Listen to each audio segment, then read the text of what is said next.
Amen. Surviving lovelessness. Lovelessness might be loosely defined as lack or absence of romance. At yun ang context natin ngayon. Hindi yung parental love, hindi yung friendly love, kundi yung romantic love. In other words, lovelessness as walang romantic partner. Ang message, pa rin ay mahalaga yung love life ng mga tao at importante na pinapahalagahan natin kung ano yung mahalaga sa ating kapwa. Pag-usapan muna natin yung lovelessness type A, yung wala talaga. No? Kasi yung lovelessness type B, na pag-uusapan din natin, meron naman pero parang wala rin. No? So, ang pag-uusapan muna natin, talagang wala, zero. Yung walang papa, walang mama. 1 Corinthians 7, 1-9, sabi ni Paul, "Now I will answer the question that you asked in your letter. You ask, is it best for people not to marry? Well, having your own husband or your wife should keep you from something immoral. I wish that all of you were like me." Paul was single, you know. But God has given different gifts to each of us. Here is my advice for people who have never been married and for widows. You should stay single, just as I am. But if you don't have enough self-control, then go ahead and get married. After all, it is better to marry than to burn with desire. Si Paul dito, hindi siya nagbibigay ng hard and fast doctrine. Nagbibigay siya ng isang informed opinion of a very godly person. Kasi si Paul, pag nagtuturo yan, may sinasabi siyang, itong sinasabi ko sa inyo, galing talaga to sa Diyos, ha? Meron kung isa siya sinasabi, ito galing lang to sa akin.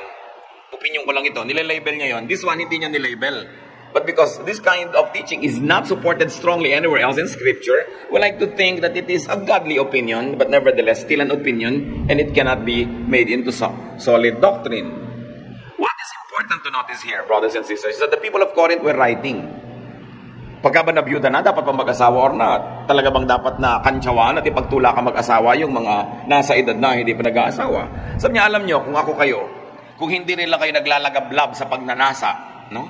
At kaya nyo namang mabuhay ng wala niyan, mabuti patularan nyo na lang ako, single forever. Sabi niya, pero kung wala kayong control sa buhay, single nga kayo, pero kung kanino kayo nakikiangkas, mag-asawa na lang kayo para tahimik ang buhay nyo. What we see here is that Paul survived lovelessness. Remember, lovelessness is romantic love, ha? Kasi laging yung godly love, meron lagi yan. Paul even recommended that singles remain so. This is not the ideal. But this is at least exemplified. Hindi ito ideal, ha? Hindi ito must. Hindi ko mo sinabi ni Paul, lahat tayo ngayon ay susikapin na natin gawin yun. Sabi niya, meron sa inyo cut out for marriage. May mga taong parang baging, hindi makakatindig ng hindi nakapulupot kung kanino. So sabi, kung baging kayo, di pumulupot kayo. Pero may mga taong pwedeng nara, mag-isa tumatayo. I mean, ganon. So kung kaya nyo yan, less complication sa buhay. No? So it is not the ideal, but at least Paul showed that it was doable. Pwede. That it was even feasible. Na may advantages yun. And he even recommended it in certain contexts. Especially for those who can serve God much better without a romantic involvement. In other words, sacrifice ka kung talagang gusto mo, pero sinunod mo pa rin yun. Kaya nga may mga ibang religious vocation, di ba? Nagmamadre, nagaganito, hindi sila nagkakaroon ng benefit ng romantic love dahil sinasabi maglilingkod daw sa Panginoon. This is one of the applications of the religious groups sa teaching na to. Rightly or wrongly, they applied it that way. The major lesson here, brothers and sisters, is that people can survive lovelessness. People can survive romancelessness. Yun naman kasing iba, tatlong linggo pa lang na walang papa, tatalo na sa tulay. Naglalakad na ng tulala, no? Hindi na mapakali at para mapag-iwanan na ng panahon. Yung iba naman, dahil nag-end ang kanilang relationship, abay gusto na rin magpakamatay. Marami tayo nakikitang ganyan. Kung bisa nakita nyo, may lalaki pa nandun sa ibabaw ng matataas na mga sabitan ng mga billboard sa EDSA at tatalon dahil yung girlfriend niya, iniwan siya. The end of a romance is not the end of the world. Dapat malinaw yan. Kung nakahiram ka ng romance sandali at tapos nagwakas, abang una mga tupagin, magpasalamat ka sa Diyos at nakahiram ka kahit sandali. At ngayong nabawian ka na, huwag ka magtampo o magalit sa Diyos. Ang problema ng loveless, hindi ko minamaliit, pero mild. Naiinip, nalulungkot, nananabik, nangungulila, di ba? Pero hindi ka nagka-crisis level. Ang nagka-crisis level, yung may love and romance. Kahit kailan, hindi ka magka-crisis kung dahil lang loveless ka. Parang kulang, matabang, matamlay, pero hindi ka talaga yung halos agaw buhay, hindi mangyayari sa yan. Ang nag-aagaw buhay, yung may kapartner talaga. Tapos nagkaroon ng biglang rapture, biglang nagkahiwalay, biglang kinaliwa siya, biglang nagkaganon. Yan talaga ang parang natureteng turumpong nagpapaikot-ikot na walang pupuntahan. Pero wala pa naman nagkanda ikot-ikot na gano'n dahil lang naiinip o nalulumbay. Between the two, considering the extremes of the emotions, mas protected nga yung loveless. And remember that absence of romance should not mean absence of life. Huwag dapat laging ituon ang pansin sa ganon. In fact, the absence of people in one's life can make the presence of God more pronounced. Hindi ito pa consuelo de bobo. Pero talagang pag wala ng tao dyan na nagmamahal sa'yo, lalo mong nare-rediscover ang Diyos.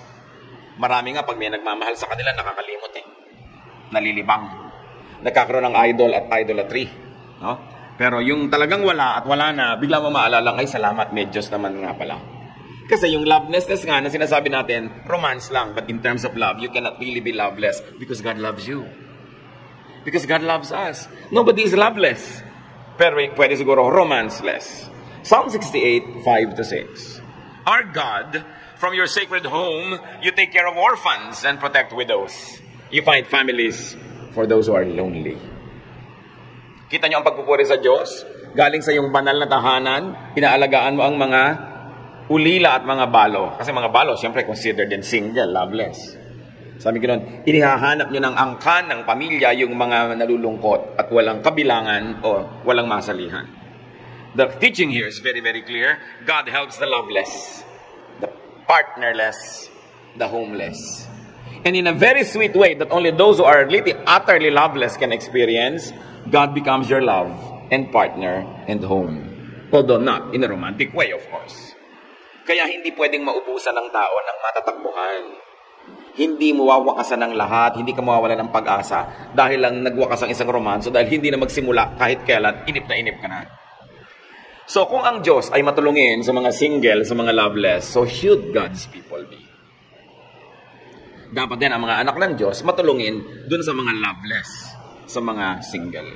James 1:27, religion that pleases God the Father must be pure and spotless. You must help needy orphans and the widow. And of course, you must keep yourself unstained from the sins of the world. The verse continues to say. So ano daw ang tunay na relihiyon, dakila, kaakit-akit, kahanga-hanga sa mata ng Diyos, hindi pagmememorya ng verses, bagamat maganda. Hindi attendance sa mga church activities, bagamat useful and beautiful. Kundi paglingap, pagkalinga sa mga loveless. Yung tatakapan mo kahit papano yung malaking kulang sa buhay nila. Pupunan mo yung kulang ng dapat sanay nandun pero wala. In terms of protection, in terms of provision, in terms of attention. Isang malaking ministry ang mag-minister sa mga singles. Now, the Bible also tells us, the Lord in fact Himself tells us, that some people are cut out for singleness. May mga tao daw na talagang sadya na pang singleness. Matthew 19:11, the Lord says, Jesus told them, only those people who have been given the gift of staying single can accept this teaching. Some people are unable to marry because of birth defects or because of what someone has done to their bodies. Others stay single for the sake of the kingdom of heaven. Anyone who can accept this teaching should do so. Isa ito sa mga pinakamahihiwaga and least discussed teachings ng Panginoon. Ang sinasabi dito ng Panginoon, may mga tao talaga na hindi akma, hindi bagay, hindi tugma sa pag-aasawa dahil sa mga kadahilanan na nung ipinanganak pa sila nandun na. Sabi sa verse 12, because of birth defects or because of what someone has done to their bodies. Ang tinutukoy dito yung mga eunuch. Nung araw kasi may mga lalaki na pag 9, 7 years old kinakapon para sila ay maging tauhan ng mga reyna at mga prinsesa at hindi nila siyempre magalaw o magka-interes sila sa mga reyna at prinsesa. They are the eunuchs. They are not capable of sexual reproduction, not even of sexual intercourse. So, sabi, something was done to their body, so definitely they will not be cut out for marriage. Pero sabi naman iba, because of birth defects. Yung iba kasi in-oversimplify nila yan, yung mga issues ng pagpapakasal. Sabi, siyempre, lalaki, babae, magpapakasal, mag-iibigan sila. Eh, what do you make of people who are born as hermaphrodites? Alam niyo mga hermaphrodites, pareho silang may sexual organ, male and female. O sisisihin niyo ba sila? Kasalanan ba nila yun? Kaya sabi ni Lord, meron naman talagang sa birth pa lang, kahit hindi sila hermaphrodites, yung composition nila hindi talaga tugma na pang marriage. So huwag nyo silang pilitin. Those who cannot accept and who do not wish this for themselves should at least let others do so. Kaya ang sabi ni Lord, no? Only those people who have been given the gift of staying single can accept this teaching. Ibig sabihin, those people who have been given the gift, the capacity, and the nature to understand how it is to remain single and not have to need marriage, only they will understand it. Because those that are cut out for marriage will find it abnormal that some people are not getting married. Kasi sa kanila, the normal thing is to get married. Kanya ang makakaintindi lang yan, yung talagang nilikhang ganyan na rin. So, ang mahalaga ngayon sa mga taong cut out for marriage, magpasalamat ka, wala kang birth defect, wala kang birth issues, wala kang inborn issues, so you are cut out for marriage, magpasalamat ka, enjoy it, and be supportive of those who are not like you. Kasi sinasabi yan ng talagang pure religion, to be supportive of people who are needy or who lack things that you have in abundance. So Jesus says that some forms of and some reasons for singleness serve godly agenda. And they serve the expansion of the kingdom of heaven. Ang Lord mismo ang nagsalita nito, pero napakakonti na nagtuturo nito, ni bumabanggit. Kasi nahihirapan sila sa topic na ito na medyo unconventional. So as we have said, those who enjoy wedded life and wedded bliss should thank God for that kind of life and remain faithful and kind to those who are not like them. Some lessons we learn here. If some people are indeed cut out for singleness, do not overstrain yourself or others just to have a romantic partner. In other words, don't get married just for the sake of doing so. O ipinanganak ka, hermaphrodite, nalilito ka. Kung sino ba talaga ang attractive sa'yo, huwag mo nang dagdagan yung malilito pa, sarilinin mo na lang yan, huwag ka na lang muna mag-asawa hanggang hindi ka sure. Ang hirap-hirap naman nung hindi ka sure, pero pinapatunayan mo sa magulang mo, sa lipunan mo, na sure ka, sa mag-aasawa ka, tapos after 2 or 3 years, magkakagulo din lang at paghahalo ang balat sa tinalupan, may mga nadamay pang tao. Unless you're sure, it's not a good idea to get married. Especially if you're not physically, emotionally, socially, psychologically, or spiritually into it. Pag hindi hiyang, pag hindi likas, hindi ukol. Pag hindi ukol, hindi bubukol, sabi ng matatanda. Huwag pilitin. Do not bind yourself for another person just for appearances. Tulad sa pagpapakasal, o you want to appear moral and pure, nabuntis ka na ngayon, so magpapakasal ka na lang dahil nagkaganon. Diba? Kahit na kung sino na lang yun, na hindi ka naman sure sa kanya. Na-damage ka na. 1, you are impregnated outside of marriage. 2, you have to get married to someone you are not sure about. And 3, you might have to separate from this person. And 4, you will no longer be free enough to marry the one whom you really like when that person comes along. So itutuwid mo ang isang mali na isang pagkakamali, sobrang ring nababaluktot. Do not get married just to save face. Lagi may nagtatanong sa akin, Pastor, yung pong anak namin, 3 months na, ipapakasal ba namin? Kung nag-iibigan ba yung dalawa, hindi na sure yung mga yan. Hindi pala sure sila, bakit nyo naman ipapakasal? Kasi nakakaya sa mga kapitbahay. Sabi ko, kahit naman ipakasal nyo yan, pag nanganak yan, magbibilang din sa 6 months pa lang nanganak na. Machichismis pa rin yan. Diba? Tsaka kahit machismis yan, next week may ibang dalagang buntis na naman doon sa kanto. Sa kanya nalilipat yung camera, mawawala na doon sa anak nyo. So, makakalimutan din siya ng chismis. Pero ipapako nyo siya sa isang buhay ng pagdurusa para lang makaiwas sa chismis. Parang hindi ako komportable sa ganong mga bagay. Do not get married just to project an image. Meron naman mga lalaki, hindi naman sure kung gusto nga ba nila magpakasal. Tapos, para lang patunayan, magpapakasal. Siyempre, paano ka naman matagal magpapanggap? Kano ka pwede magpanggap na matagal? Diba? Habang panahon ba yun? So, lumalabas at lumalabas. Yan totoo. Mapag-uusapan ka rin. Mabuti pa, pag-usapan ka na lang maaga kaysa sa dulo. Kasi maraming taong nasasangkot. Do not risk a lifetime just for an urgent relief. Relief from pressure. Kasi buong buhay yan nakataya. Sagrado ang buhay. Kahit ang buhay imperfect.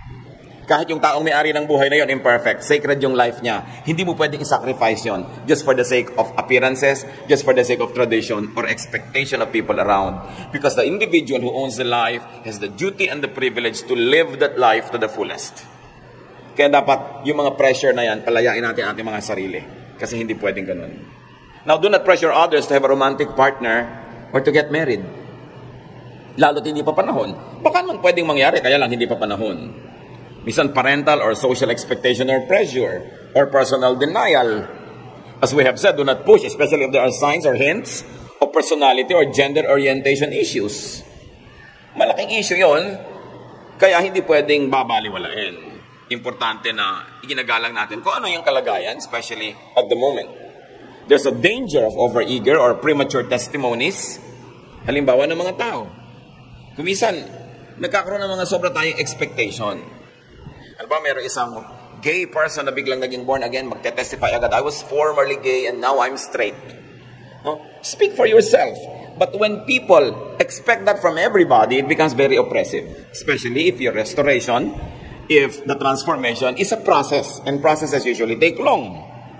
Sometimes it takes a lifetime. But there are people who give quick and false assurances that it's good for everybody, that is a formula for everybody. It becomes oppressive.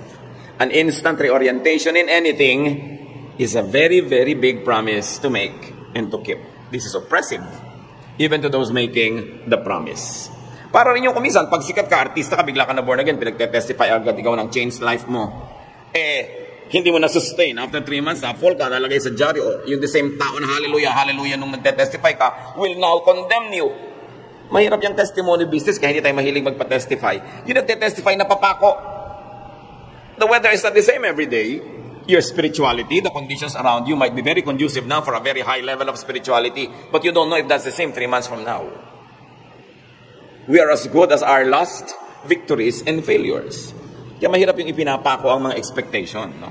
Kailangan hindi lagi na lang nagsasalita ang tao at generalize para sa lahat yung personal niyang karanasan. Now, do not make the partner less uncomfortable or out of place. Sa mga social situations, yung mga taklesang kamag-anak, tuwing ikasalan na lang, tatanungin yung old mate, ikaw kailan? Akala, lalo kung yung tao gusto niya magkaroon ng asawa, pinaparusahan mo siya. Diba? Gusto ko nga nasaan? Bigyan niyo ako, nasaan? Diba? Ikaw kailan? Mga tao kasi mahilig magsalita ng may mag-asawang hindi magkaanak ng 3 taon na laging, kayo, kailan kayo makakabuo? Hindi ba gusto mo siyang ilibing ng buhay?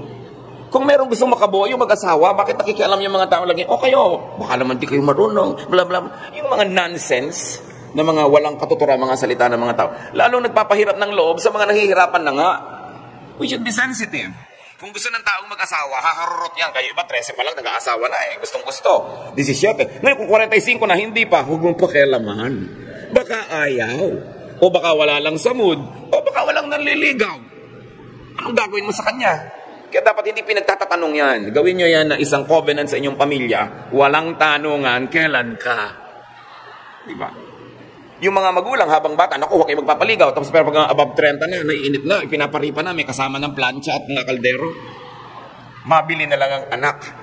But it is oppressive. Kung gustong-gusto mo, tapos walang mangyari, may nagtatanong pa sa'yo, nadadagdagan yung hirap. At kung ayaw na ayaw naman, kung may nagtatanong, diring-diri ka sa tanong. Diba? Ayoko pinapantala ko, ba't yung ba ako pinag-aasawa? Diba? Bakit nyo ako pinapakialaman? So we should be very sensitive. No? Social situations, mga seating arrangements, meron kang seating arrangement, puro couple, tapos may biglang isang siya lang yung single sa mesa. Parang yung sinabing you don't belong. Importante yung sa social mix. Kahit sa mga singles fellowship sa mga churches, the singles fellowship can easily reduce to become just a dating club.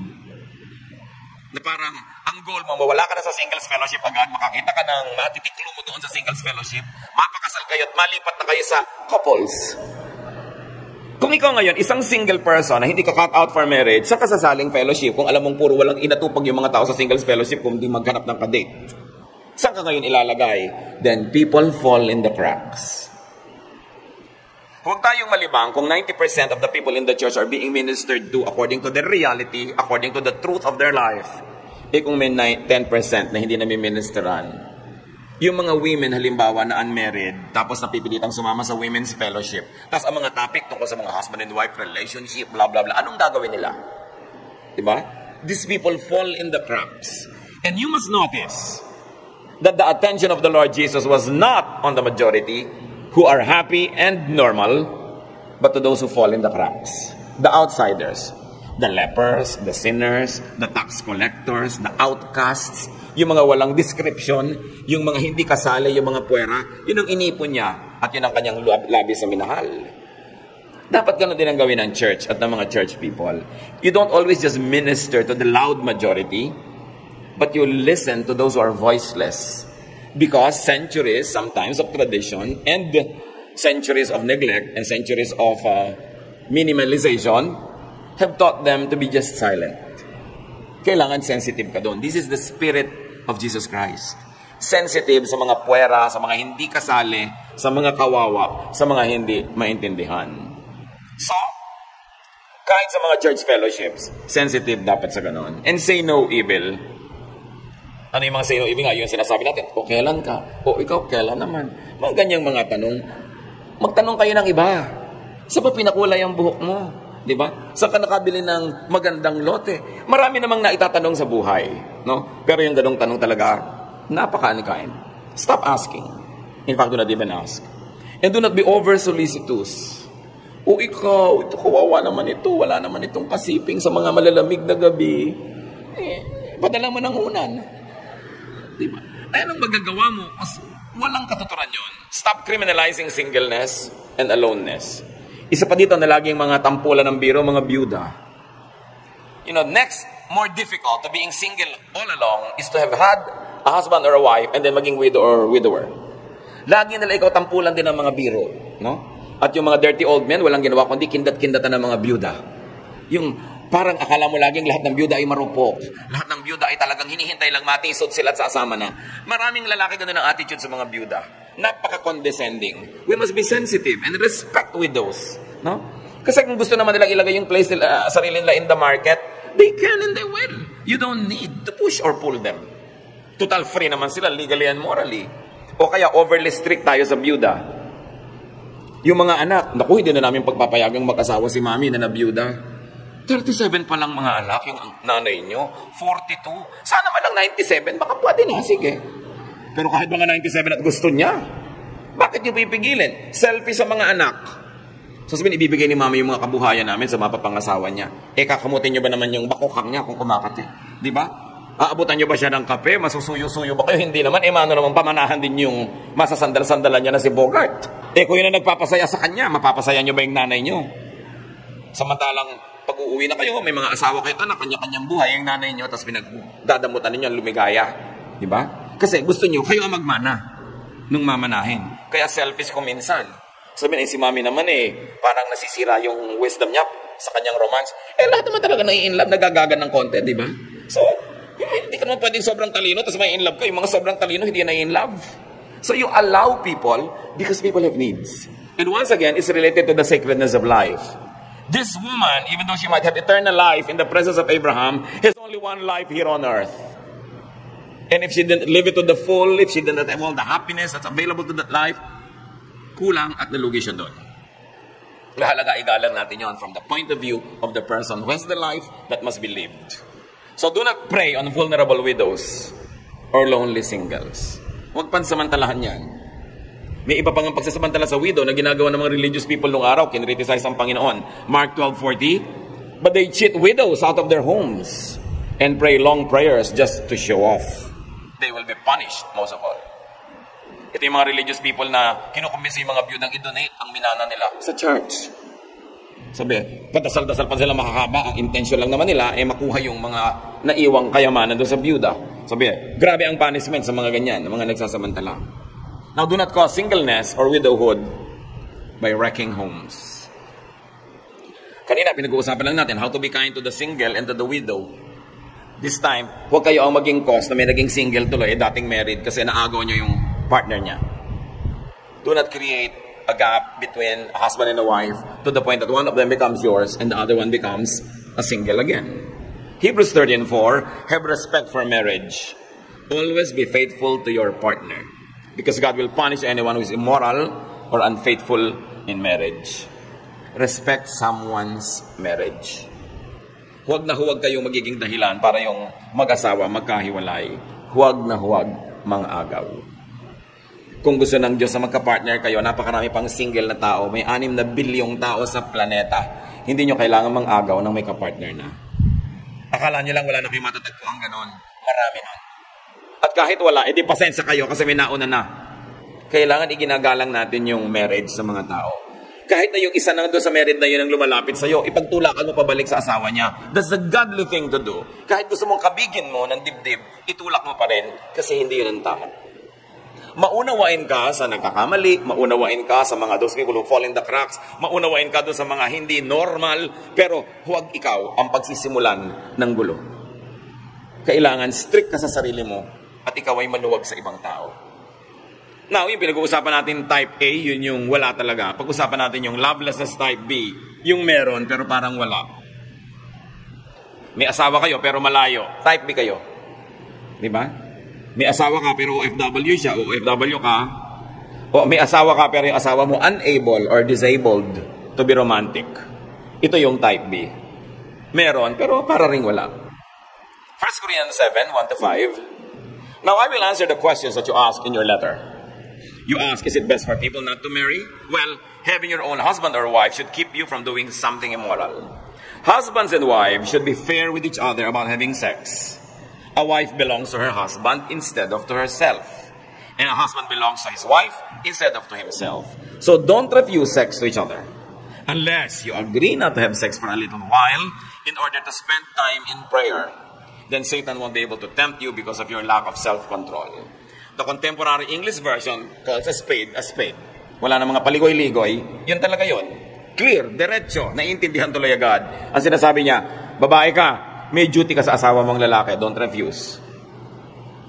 Lalaki, may duty ka sa asawa mong babae, don't refuse. Unless, pinagkasundoan nyo, o magpe-pray tayo ng isang linggo, ha? So, ang Diyos lang ang pagtutuunan natin ng pansin, mag-aayuno tayo mula sa lahat ng bagay. Pero sabi niya, but come together again quickly, so Satan cannot tempt you. Walang pagod ako. Huwag mong ubusin ang lakas mo maghapon, tapos sasabihin mo pagod ka. May asawa ka may duty ka na hindi mapagod. Ipamisa-misa siguro pwede, pero kung lagi ka nalang pagod, aba, hindi mo pinaprioritize. Sabi dito, duty mo yan. Mabuti sana kung ang tingin mo sa kanya ay privilege. Pero kung ayaw mo siyang tingnan ng privilege, at the very least, it is a duty. Yung mga babaeng hindi na pagbigyan mag-shopping o pabili ng refrigerator na bilog, masakit ang ulo ko. Walang sakit-sakit ang ulo, may duty ka. Di ba? Kaya ka nga asawa Sabi mo, tungkulin kayo para hindi maakit pa sa iba at magkaroon pa ng ibang mga tukso sa buhay yung asawa nyo. Serious mo dapat na tinitake yung mga bagay na yan.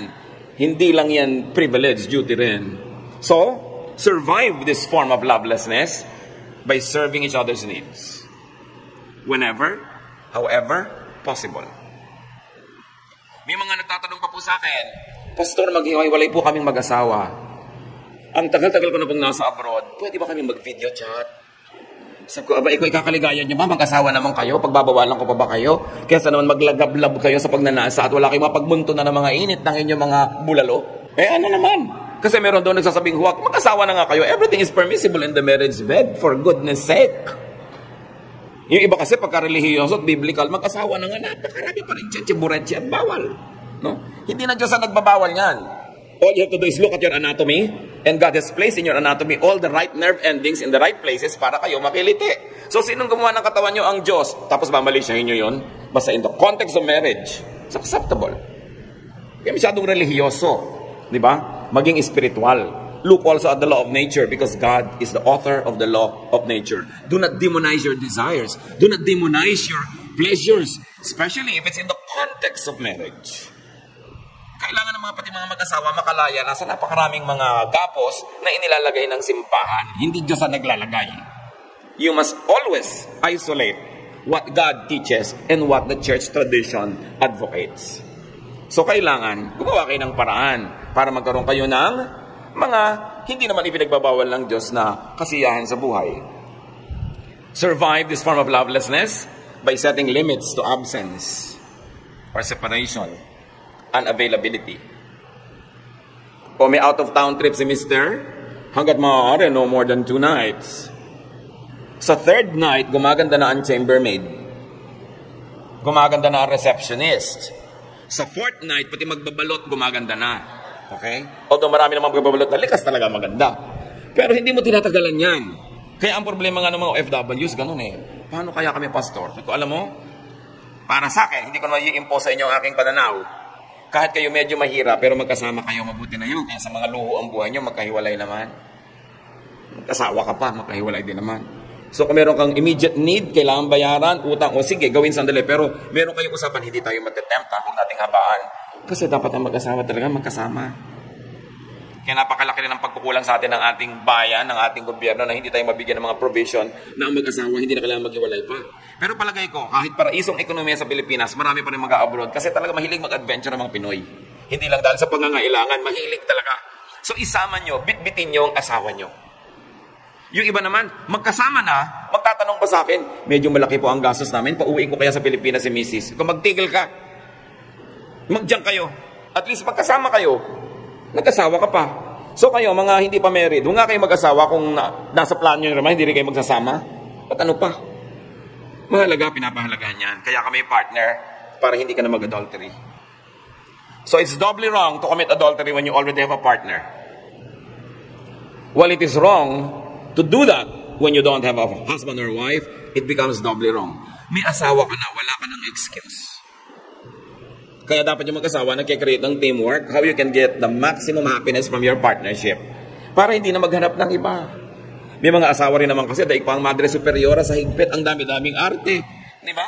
So yung husband tuloy, napipilitan pa maghanap sa labas. Kasi napakaraming orasyon ni Mrs. Kailangan siyempre, iniisip mo yan, I have a duty. If it is not a privilege, it's a duty. And of course, how do you survive? By relying and depending on God. In all cases. Mas malakas ang presensya ng Diyos sa ating buhay, mas konti ang mga kulang at gaps na kailangang ihanap pa ng pupuno.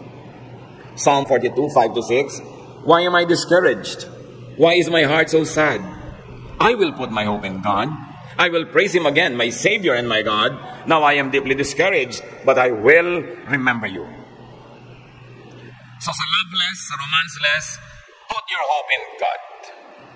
Remember God. Hindi ito pang libang lang. Meron itong malalim na katotohanan. Pag sinerious mo ang relasyon mo sa Diyos, kumisan nga kahit asawa mo, magmumukhang abala pa. Magmumukhang excess baggage. Pag punong-puno ka ng Diyos, gusto mo puro Diyos, kahit anak mo, kahit nanay mo, kahit sino, parang kahit wala sila, pwede. Kasi dapat ganun ang tao.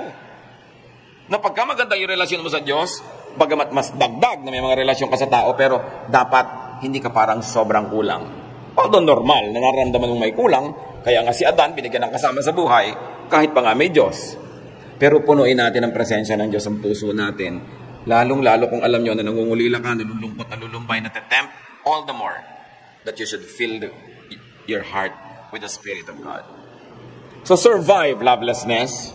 Sino man sa inyo ngayon dito ang loveless, huwag kayong mag-inarte. Kaya nyo yan.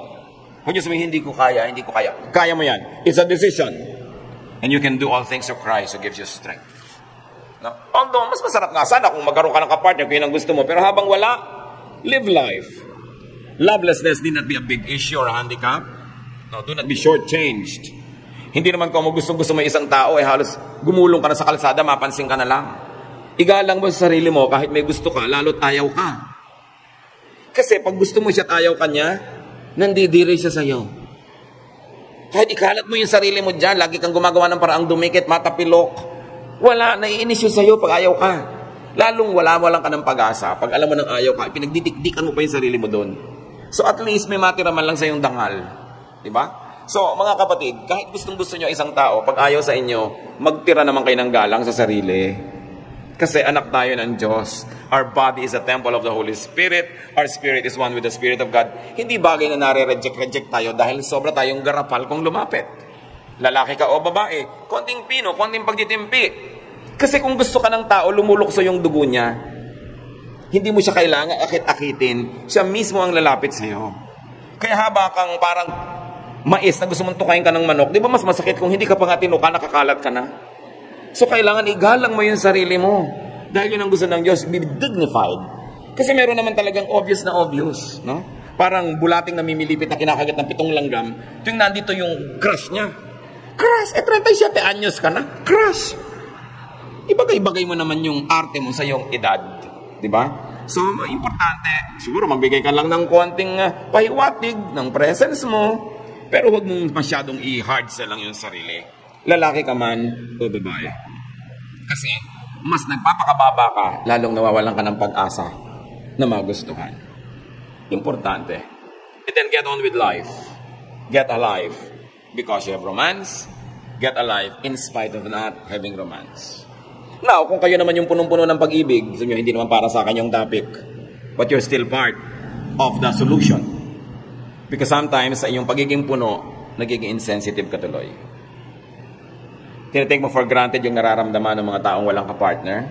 Thank God that you have romance. Thank God that you have a romantic life.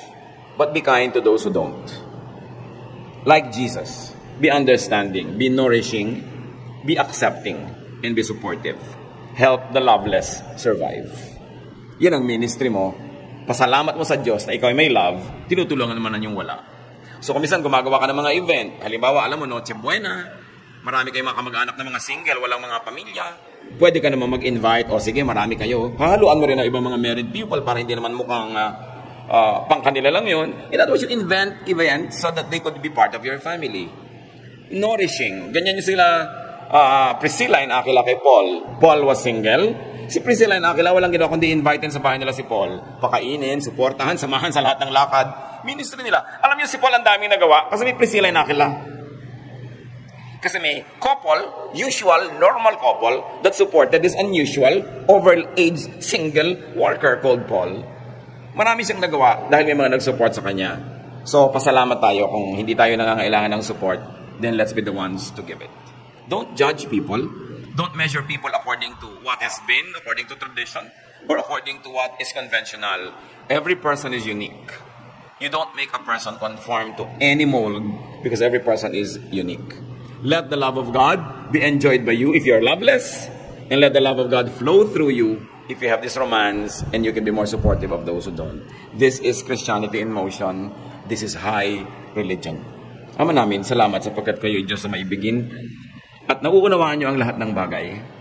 That even the Lord Jesus in His unmarried state in this earth, O Lord, understands how it is not to have a romantic partner. Turuan niyo kami, Lord, to be sensitive. Kung kami yung may mga partner at kung kami yung wala, sa iyo kami umasa. Humanap kami ng mga ibang human partnerships that are not romantic but nevertheless fulfilling, nevertheless supportive and nourishing. At humanap kami ng mga ibang mga causes sa buhay instead of just focusing on this. Mga kapatid, sa ilang saglit, pagbulay-bulayan na ating sarili nating buhay, tayo ba'y nangangailangan ng support? Tayo ba yung pwede mag-support? Ano ba ang pagkukulang natin sa mga tao nasa paligid natin? Baka meron tayong dapat ihingi ng tawad sa Diyos at sa kanila. Manahimik tayo sa mandali. Lord, sa aming pananahimik, ituro mo sa amin ng mga personal application. Ito mga sinabi ng Panginoong Jesus, sinabi ni Paul, at sinabi ng iba pang mga words sa Bible, O God. Teach us to have a life with or without a romantic life.